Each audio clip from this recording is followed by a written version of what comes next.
Assalamu alaikum, I'm Aisha and you're watching Samaa News. Here are today's headlines. The DG ISPR, Lieutenant General Ahmed Sharif Chowdhury, warned against any attempts to create divisions between the people of Pakistan and the armed forces. He stressed that while constructive criticism of the military is welcome, provoking the public against the army is unacceptable.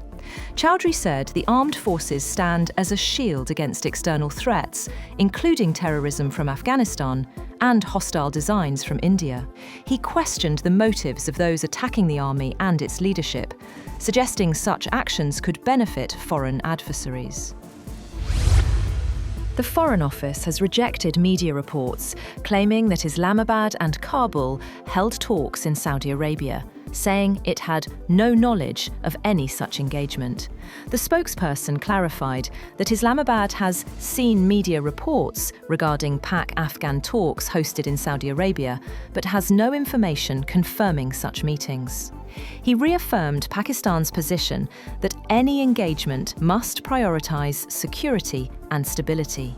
Responding to a question, the spokesperson also confirmed that Pakistan is not in contact with Israel at this time.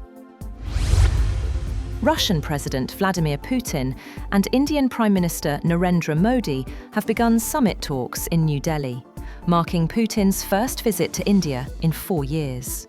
The meeting comes as India faces mounting US pressure over its Russian oil imports, while seeking to strengthen long-standing strategic ties with Moscow. During the opening session of their summit, Modi told Putin that India was committed to peace in Ukraine. Putin thanked Modi for his attention and efforts to help resolve the conflict, noting he had briefed the Indian leader on ongoing discussions with partners, including the United States, about a possible settlement.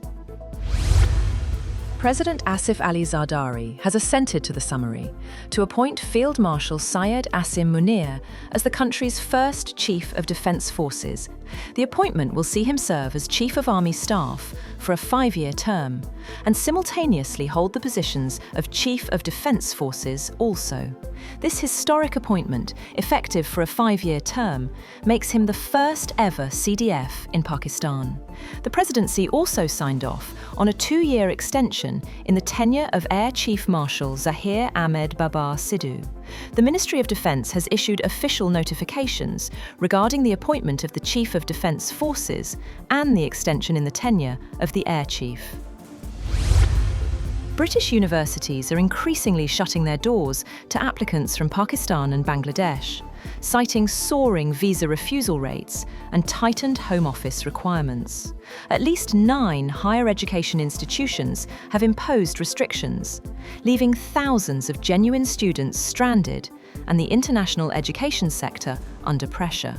Institutions say the shift follows growing fears of visa abuse, rising asylum claims, and new compliance thresholds that carry severe consequences for sponsors.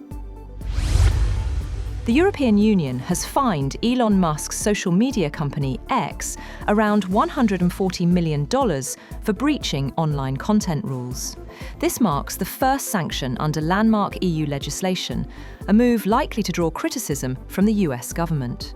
Meanwhile, TikTok avoided a penalty by offering concessions. European regulators are cracking down on big tech to protect competition and consumer choice, a policy that has drawn pushback from Washington. The Trump administration has sharply reduced the validity of work permits for refugees, asylum seekers, and other migrants, cutting the duration from 5 years to just 18 months. The US Citizenship and Immigration Services announced that the maximum validity period for employment authorization documents will be reduced to 18 months. The US CIS said the change applies to migrants admitted as refugees, those granted asylum, people whose deportation has been suspended, and others legally permitted to work. Meanwhile, the US plans to expand the number of countries covered by its travel ban to more than 30. US Homeland Security Secretary Kristi Noem says she can't be specific on the number, but it's over 30. and that the president is continuing to evaluate countries. Noem did not specify which countries would be added to the list. Trump signed a proclamation in June banning the citizens of 12 countries from entering the United States and restricting those from 7 others. That's all for now. For more updates, visit www.samaa.tv. Thank you for watching Samaa News.